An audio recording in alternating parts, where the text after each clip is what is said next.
the first thing I had to pick up on or know about was Willie Brown. Yeah. Right? Because when I first got in, we had to figure out what number I was going to wear. And so there was a couple of numbers that were left, and I was looking at the numbers like, I don't know what I'm going to do. I didn't know the significance of 24 at all. I didn't know Willie Brown. You're going to wear 24. Like, yeah, you're going to wear 24. You playing on the corner, you're going to wear 24. So that was Willie Brown, saying, this is what I see in you. Yeah, you're going to wear 24. The tone that we set was one that nobody's going to beat us on Sunday. Say it one more time for the people in the back. But if you don't work hard, there's no way you could be excellent.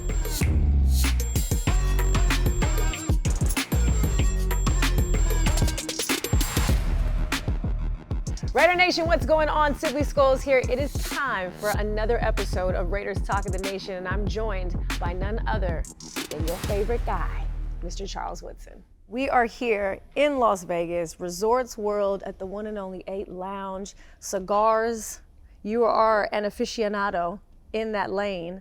How does it feel to be here? What's your relationship with this lounge? Yeah, man. I remember coming out here when Resorts World was, kind of just getting started off, and I met Giuseppe, owner here, and he was talking about this concept, this 8 cigar lounge. And, he's talking about it. We're walking through here. You never really know the vision. Like me, he's telling me about it, but I can't visualize it Until the way you. He visualizes it. Yeah. And so finally he got it open, came out here, and immediately it's like, this is the place where I know I'm going to spend a lot of time at. Yeah. And so anytime I'm in Las Vegas and I have time after I'm running around, at the game, looking at you on the big screen, asking people all those questions, I know I'm going to end up here, right. Because the vibe is right, it's very chill. If you look around, you see, the ambience, the lighting, Mm-hmm. it's where you want to be. Yeah. So that's why I like it, man. It just come chill, relax, and you got Woodson whiskey, you got your the Woodson cigars, whiskey, so you got the everything you need cigars. right here. This is my kind of my home away from home in Vegas. And I love this. Again, even when you can come in here and buy the cigars, they'll help you, and you can understand or you the can temperatures. or you can have a locker. Oh, you can? Yeah, I got a locker in there, Oh, that's for the special people, because they didn't tell me about the locker. Like, well, you don't have to be special. You pay for it. Oh, they ain't giving just them. kidding. They ain't giving them away. You're like, I didn't get that for free.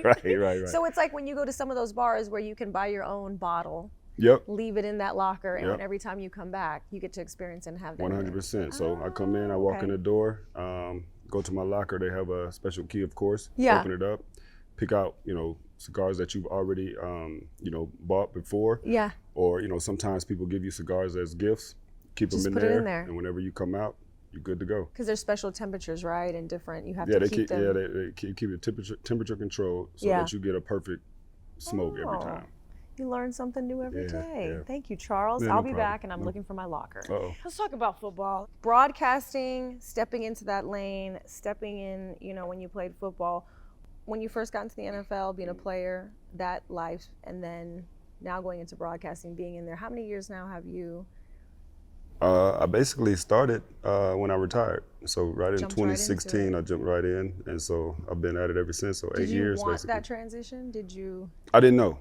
Oh, okay. Yeah, it wasn't anything that I actively pursued. So really, I'm like a lot of players. I didn't necessarily know what I was gonna do, when I After. retired. But I don't know if you know this, but all of the networks, they start compiling a list of players who are near retirement that they Okay. think may be good on television. Right. And they'll have articles written about this person may be good, this person may be good, and so on and so forth. So I saw that, and I was like, oh, that's interesting that that people think that I would be good on television. So then I started working with the agent, went on to a couple of shows later in my career. I would do, NFL Network, Yeah. CBS, and just a couple little, Sundays They'd off. bring you I on. would go Yeah. on and do the shows. And then upon retirement, I met with ESPN, met with Fox, and I think I met with CBS again, NFL Network. And right off the bat, ESPN hired me. So it was something that I hadn't really thought about until I thought about it, and the opportunity was there. And so I'm very grateful for it because, you know, I didn't have time to really be retired. Right. When, so many guys, when they're done, like when it's cut off, it's cut off. Yeah. You know, when you're done. And so went right into it and loved it. And I was like, man, this is something that was very unlikely, that happens in life. You never know, where the road's gonna take you. Yeah. And I've been doing it ever since, so loving it. The preparations that go into obviously being a player and then broadcasting, how you went into it saying you didn't really prepare for that moment. Right.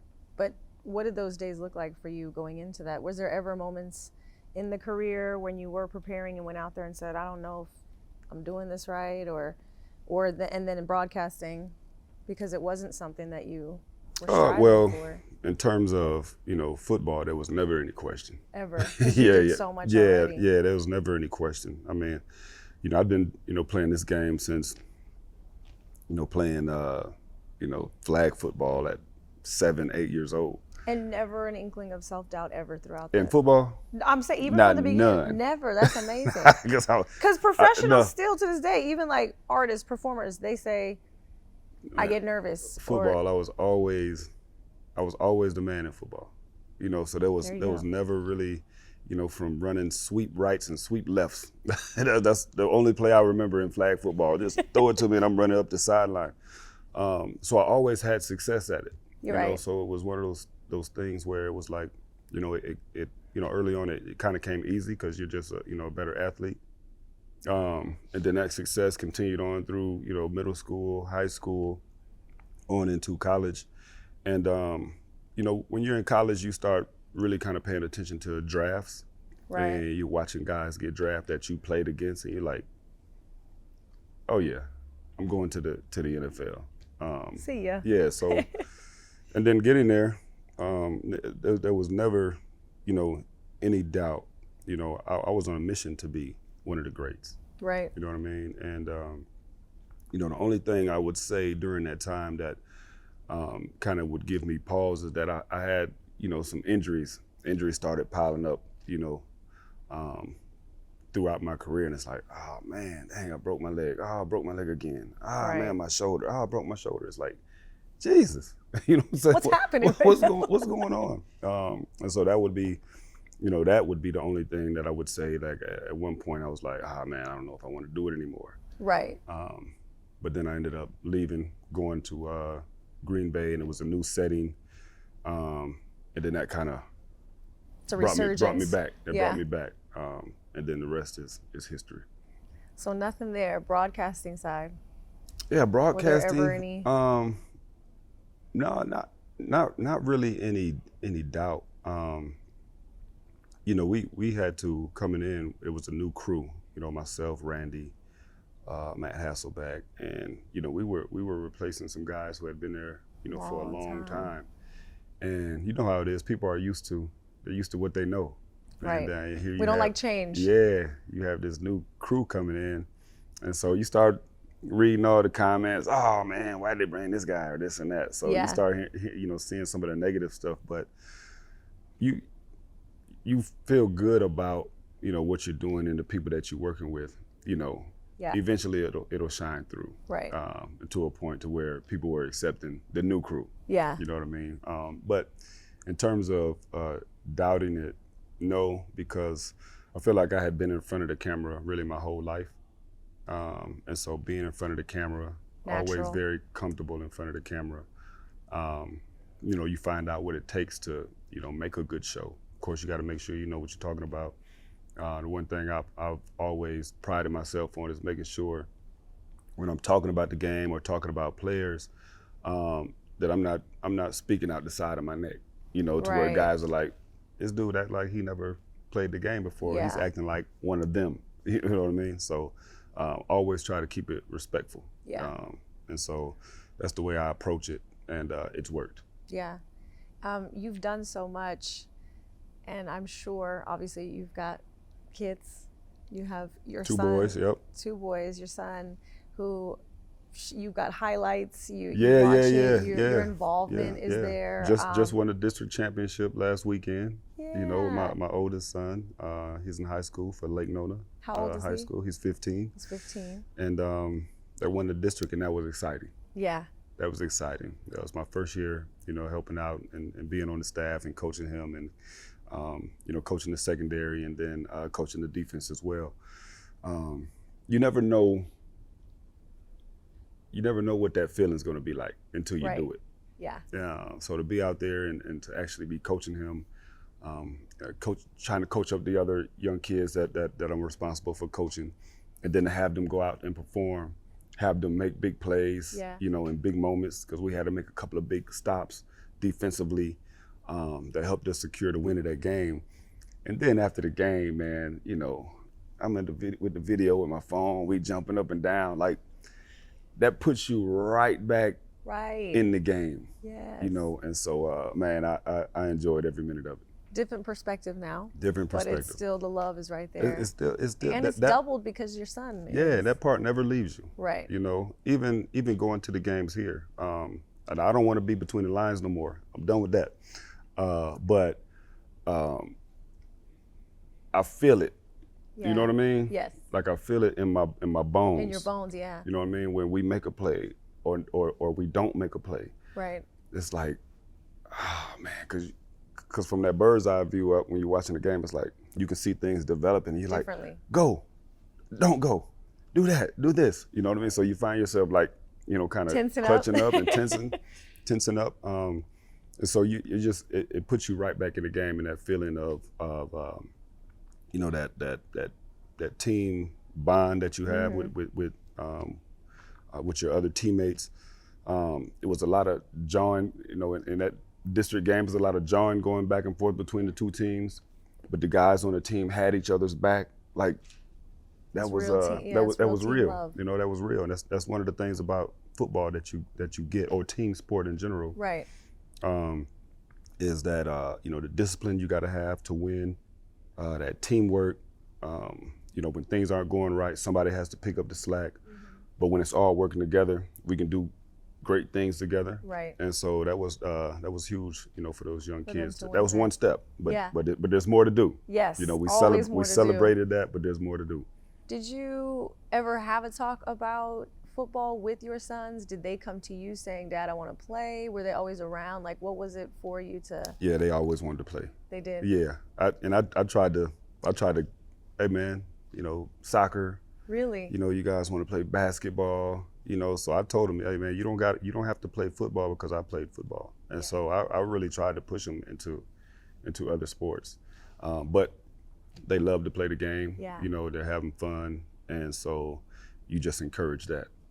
Their knowledge of the game, do they just want to sit and talk to you about football a lot? Do you give No. that to them, or do they just? No. And do you smile listening to them talk about the game? Well, you know, they both kind of treat me bad in that regard, you know. What do you mean? So I'm dad. I'm not Hall of Fame football player dad. So yes. sometimes a lot of what I tell them, they're like, Oh, they roll their eyes. like, man, I'm not trying to hear this right now. And I'm trying to help them. Like, hey man, you should be looking at this or that. But if they hear from somebody else, it's like, hey dad, I heard that I should do this. I'm like, I told you that. what? Are we serious right now?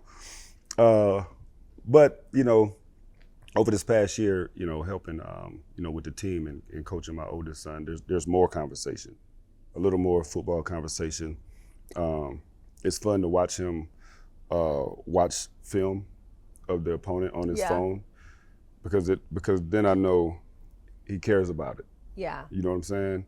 That's if different he than just if he playing never watched any film, and if I were trying to get him to watch it and he wouldn't watch it, then I would know he ain't really serious about it. Right.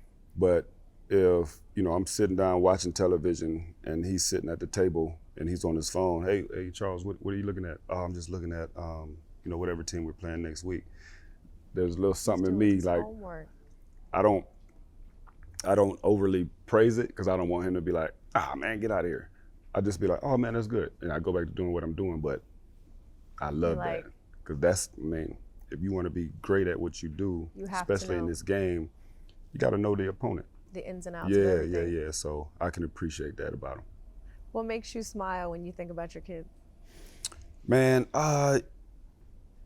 well, what's crazy is that it's, you know, people always say, hey, it's gonna go fast, you know.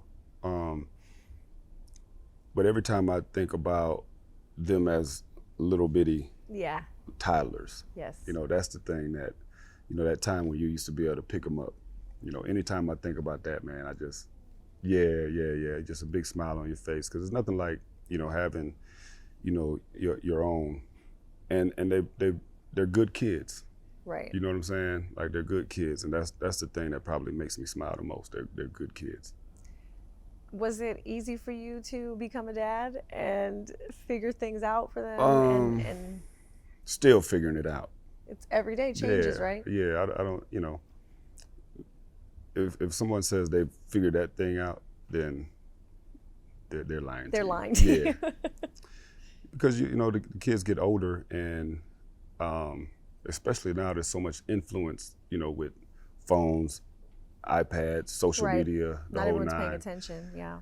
They go off to school. You know, there's a lot of other influences as far as just, you know, the sheer number of kids that they come in contact with. Like, nobody has any idea, you know, what's going on. Now, Right. we went through it, of course, so we know it from our personal, but Right. what they're going through is their own experience. Yes. And so there ain't no book. Yeah. You know, I mean, you can write a bunch of books and have a bunch of different experiences that you can say, oh, yeah, that happened, or, oh, I kind of know how that is. But to have your own, you know, you the whole time, man, you're figuring that thing out. Yeah. And you just hope you do it right. And that's why I say what makes me smile is that I feel like me and my wife, we've done it right, at least so far, because they're good kids. Good guys. Yeah, yeah. Aw.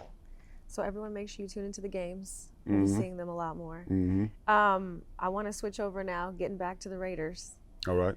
So from dad mode to being a Raider, what was so special for you to be able to represent for the organization? I know you still continue to, obviously, Yeah. but to wear that number, to wear the silver and black, and just be out there, what was so special for you? Well, I think that,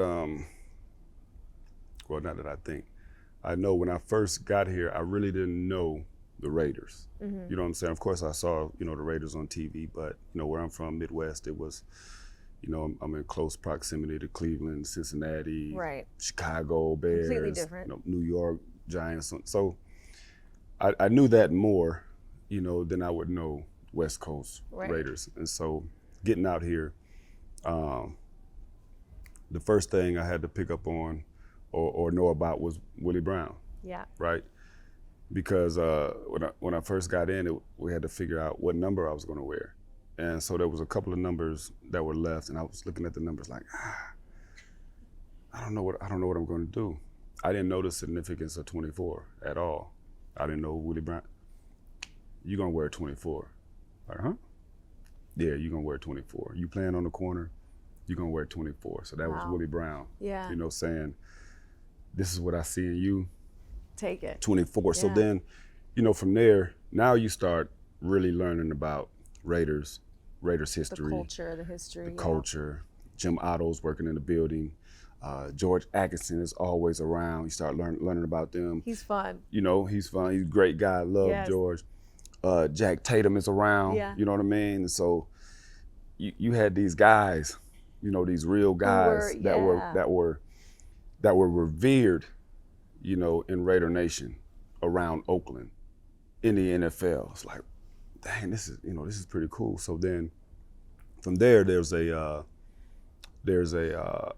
combination of a pressure and an expectation. Right. Once you're That- seeing that. You wearing the silver and Yeah. black, man. This is a long storied tradition, and so now you feel like I gotta hold up my end of the bargain. You know, so that was ingrained into me throughout my entire career. And once a Raider, always a Raider is a real thing. And Yeah. so now, you know, that I'm post playing, I'm still a Raider, Yeah. you know, through and through. And so, you know, I'm still around, a lot. You know, of course, you see me, I'll see you at the games. Still root for him with everything I got. You know what I mean? Yes. So, yeah, that relationship is tight. strong. Yeah, you know what I it's mean? tight. Yeah, Continue to grow as well. no doubt.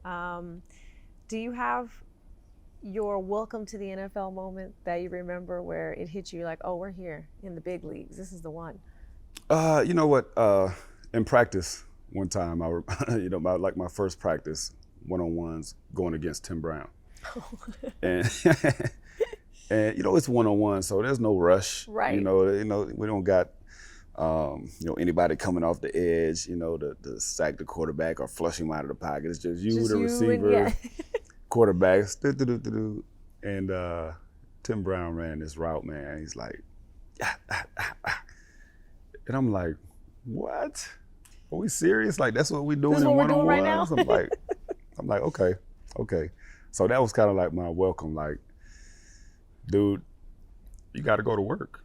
Right, it's not a game. Yeah, like, you got to go to work, because if you don't, then this is what'll happen on Sunday. So that would be my welcome. So I appreciate touchdown Timmy. Yeah. You know what I'm saying? Yeah. I love that. Mm-hmm. Every Raider that I've talked to that's played in the organization and had that opportunity to be around Al, that was drafted by him, Al Davis, and I didn't realize everything that he did from commissioner to, like, he followed all these steps. I had no idea. Al had his head in everything. He had man. in everything except he didn't play, right? Like that was the one thing, but he knew football. He knew the game. He knew the game. He knew the game. And everyone's had such great stories about his personality and, you know, the first time meeting him and Just Win Baby, his monikers, those meant something. They're not just words. Yeah. Do you have a real standout moment with Al, or something that, you know, you'd see him do on the daily, or a ritual, anything that really stood out to you about that man? Well, I think the thing that stood out about him is that Al was Al. Yeah. And what I mean by that is, like, there was no gray area. You know what I mean? Like, you knew exactly where he stood. Yeah. Where he stood about this guy, that guy. And so with that being said, I just remember, so I was considered to be, you know, amongst the team, myself and Darryl Russell, we were Al's guys. Okay. You know what I'm saying? So the thought was me and him would never go anywhere. We'd be Raiders forever. For life, yeah. But so Al would, you know, he would get me and Darryl tickets to the games down in LA, you know, to watch Lakers. And so I just remember this one time, me and Darryl fly to LA.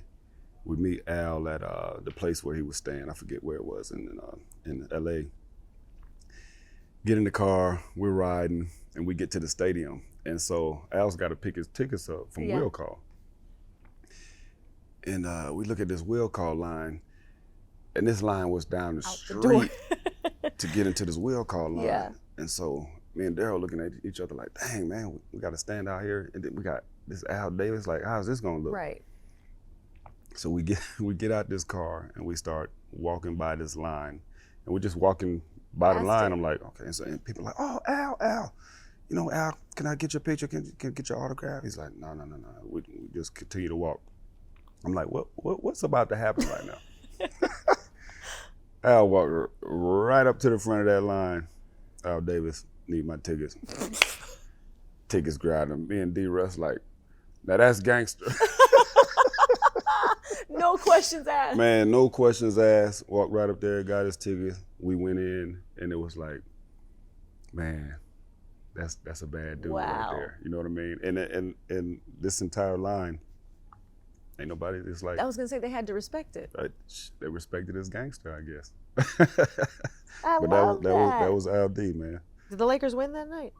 I don't remember. I was still tripping out the fact he just walked in front of that line.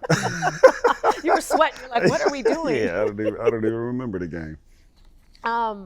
You talk about, I want to get one more story for you, like your love for obviously Willie Brown, right? Mm-hmm. And everything, and to wear the number, and again to be able to just come in there after that.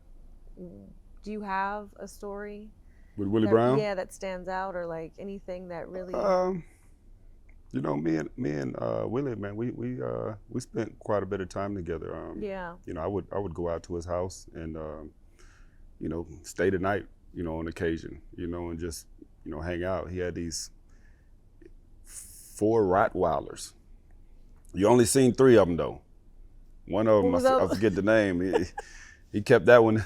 He kept that one in the garage. The other ones were playful.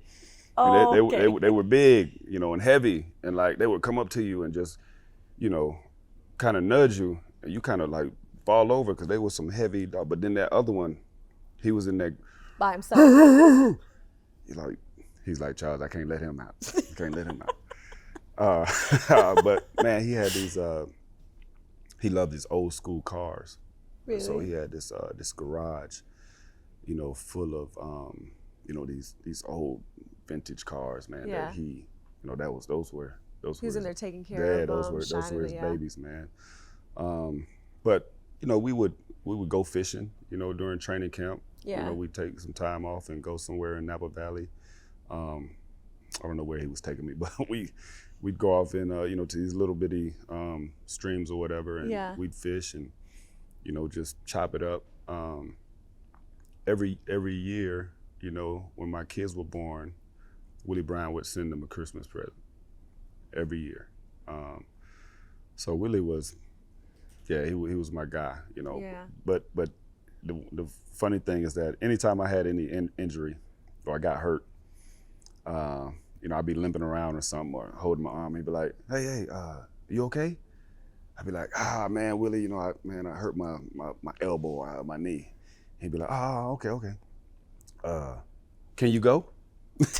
You're not worried about the injuries. I'd be like, Brown, I can go, man. I just need to know if you're coming or not. Yeah, he was gonna check on me though. He's gonna, you know, hey, are you okay? I'm okay.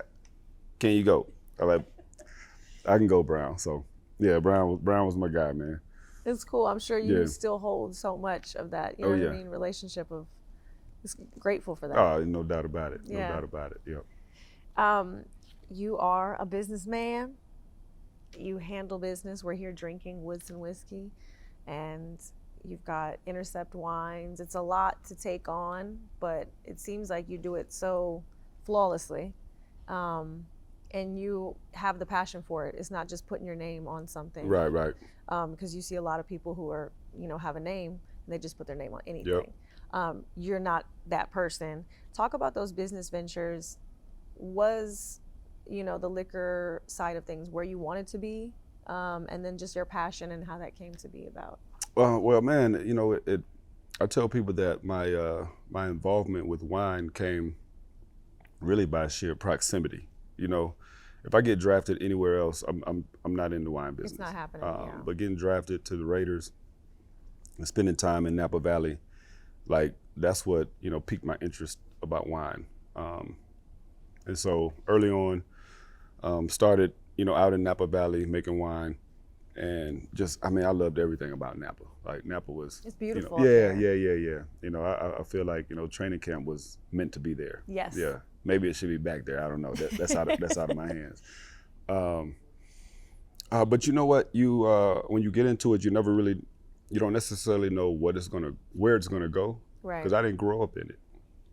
You know, and so there's a lot that goes into it that you don't know until you're in it. And so I've had to do a lot of growing myself in terms of, you know, understanding, you know, what it takes to make it successful. And part of that is really, you got to have a great team. Like it is not a, you know, do-it-yourself type of business. None of the businesses are, you know, whether it's wine or football team. You got to have a great team around you, and I feel like I have that. And so, you know, they allow me to, you know, in my lane, you know, really, you know, promote it that, you know, this is my brand, you know, how, you know, what the flavor profile is, how it tastes. That's because that's what I like, and that's what I settled upon. It's not someone saying, hey, this is what I got for you. All right, now we can put your name on it. Nah, because if I wasn't genuine in, you know, me talking to you about my product, it wouldn't mean anything to me.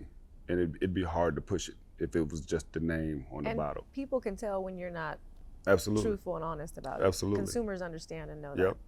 And they'll tell you, they'll be like, oh man, this is yours. And I'm like, yeah, this is mine. It's like, oh, so you just put your name on it and then the company does, no. This is me. That's the great part for me, is because people, they can feel that and they can understand that. Yes. And so now people will enjoy my brand without it having to be an event or something happening, or, oh, Charles is gonna be here, oh, let me go there, let me support because I'm a fan of him playing football. Right. No, this is people posting online of different, whether it's a milestone that they've just reached, or it's a wedding, or it's after a big win, Game or days, something. yeah. They're enjoying Intercept wines or Woodson whiskey, Right. without being prompted. That's when you know that you're on the right path, and Because people, that's their go-to now, not just because of your name. It's and they're respecting the brand and the quality of the brand. product that you're bringing. That's most important. Yeah. So with that broadcasting that and showing up to so many events, to kids, everything, traveling. We got to talk your traveling for game weekends because it's a lot, right? What is one item that Charles Woodson cannot travel without? My earbuds. That's the one item? I gotta have them. Yeah, I got to the airport not too long ago and I didn't have them. I left them at home and Did you bought freak out a little bit? No, I bought another pair. Oh, okay. I told you I gotta have them. I gotta have them, man. What's going on? It's for calls, for watching the games. Man, it's for keeping up, everything. For I everything. mean, yeah, because if you're on a plane, if you're in the airport, you want to watch, you want to listen. You need it, right? yeah. You got people around you running around. Like I need to. I got to have them buds Okay. in there. What are your favorite hotel amenities that you absolutely need when traveling? Extra towels. Yeah, I need my extra towels, man. Face towels, body towels, small towel. What kind of towels? Look, I'm big nosy. towel. Yeah, big towel. I need more. towel. I need more big towels. I need more big towels. Sometimes you go in there, it's like just two towels. I need more towels in there, man. I just need a lot of towels. Yeah. So towels. Yeah. Okay. Yeah. In your 18 years of traveling in the NFL, what was your favorite part about traveling with the team? So my favorite part, to me, there was something about for away games, right? Contrast that with home games. Home games, everything's at your disposal. Yeah. Because you're home. Yes. So, whatever you need from the trainer, whatever you need from a coaching standpoint, whatever you need in terms of your gear, It's there. like it's there. Yeah. You got it. Away games, you got to pack what you need. There ain't a whole lot extra. And if you leave something, ain't no going back to get it. Yeah. So in terms of like people always, athletes will be like, oh man, it's gonna be war out there today. Now we understand it's not war. But in terms of going into battle, like if you're going into battle and you have to pick up and go somewhere to battle somewhere on their turf, there's only so much you can take. Right. And then you got to survive with that little bit that you have. That makes sense. And so for me, that was what away games were about. It's like, all right, men, we're going into the enemy's house. Take what you need, and we're gonna go beat them with that.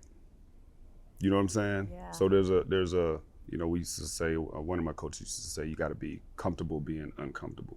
Right. And so that's what away game. That I love that part of just that mental part of playing away games.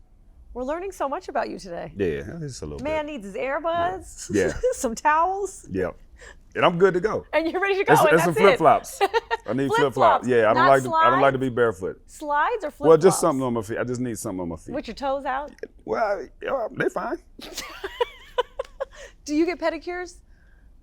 I got to get back up on my manicure and pedicure There game. you go. When I was in Oakland, I used to go to a place downtown. It's called Face and Body by Taylor. And Lenore Taylor, she ran it. And every Friday, that was my spot. Really? Go down there, pedicure, manicure. She would have champagne. We would sip mimosas, and You had a ball. that was my spot. She had a massage room, so I could get massage. Like it was a one-stop shop, and You know, I took better care of my nail. I got to get back on it. I'm glad you said that.